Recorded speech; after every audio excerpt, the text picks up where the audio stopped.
Pergi kat kandang lembu. Lembu ada 20 ekor. Dia pergi kat tepi pagar, dia pun angkat kain pelekat. Underwear tak pakai. Tunjuk kat lembu gitu. Lembu mari.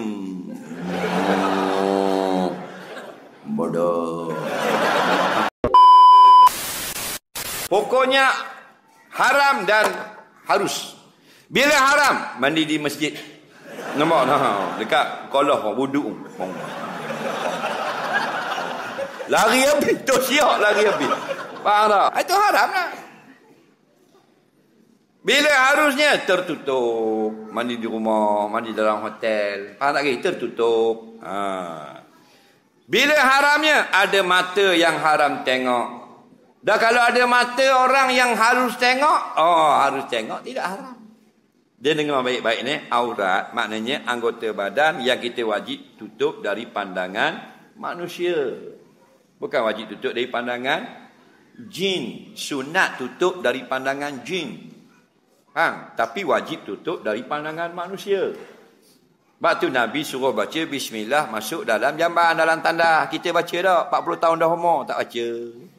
Siapa masuk tanda, bak berak nak kecing, nak mandi telanjang ke apa, dia tak baca bismillah, jin tengok kemaluan dia.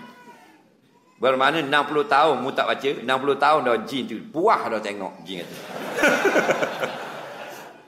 Tahu tak? Nabi kata yang menutup, yang jadi dinding antara mata jin dengan aurat manusia ketika dia masuk dalam jamban ialah dengan membaca bismillah. Jelas dalam hadis. Maksud hadis, siapa baca bismillah, dia buka aurat dalam jamban, jin tak nampak. Tak baca, jin nampak. Baru tahu. Orang laki-laki nak kencing je, bukan nak berak, dia buka zip je. Keluar tak kemaluan? Keluar tak? Keluar jin tengok. Faham lagi? Hak jin ni nak berak pula di rumah, buka seluar terus. Pakai tuala sampai dalam bilah jambang, buka tuala buh tak apa bau, telanjang terus. Bini kita masuk mandi telanjang terus dalam tu. Bini kita masuk nak kecing berak terkangkang duduk dalam tu. Kita pun duduk congok situ tunggu najis keluar. Nak buka aurat tak? Tak baca bismillah, jin tengok. Besar. Nampak je jin. Ada. Berpuluh-puluh tahun menjamu jin tengok kemaluanmu pasal tak mengaji hadis baca bismillah masuk tanda, betul tak?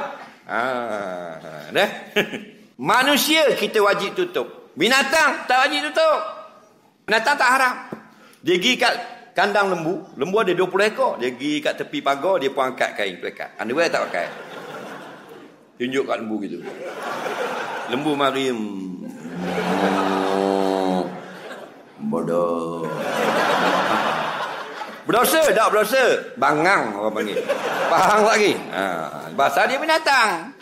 Jangan pula masuk nak kecing keluar balik. Kenapa keluar balik? Ada orang tengok. Apa dia? Cicok. Cicok tak apa tengok. Faham? Jadi ada orang yang haram tengok. Tapi kalau ada orang yang tak haram tengok, boleh tak kita telanjang mandi? Boleh. Ada ke orang tak haram tengok? Ada. Mengaji fiqh, ngaji hadis, ngaji kitab ulama. Sekarang ada dua golongan yang kita tak haram tengok aurat kita. Yang pertama, suami isteri. Ingat suami isteri. Yang kedua, kanak-kanak yang belum faham bab aurat. Atau kanak-kanak, anak yang masih kecil, yang tak mengerti pun tentang aurat. Mak mandi telanjang, anak duduk sebelah mandi juga.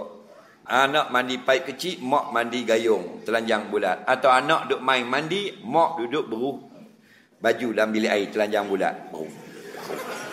Anak umur 2 tahun, berhenti tak bab aurat? Tak, dia tengok mak dia, dia main balik. Itu halal ke haram telanjang? Tidak haram.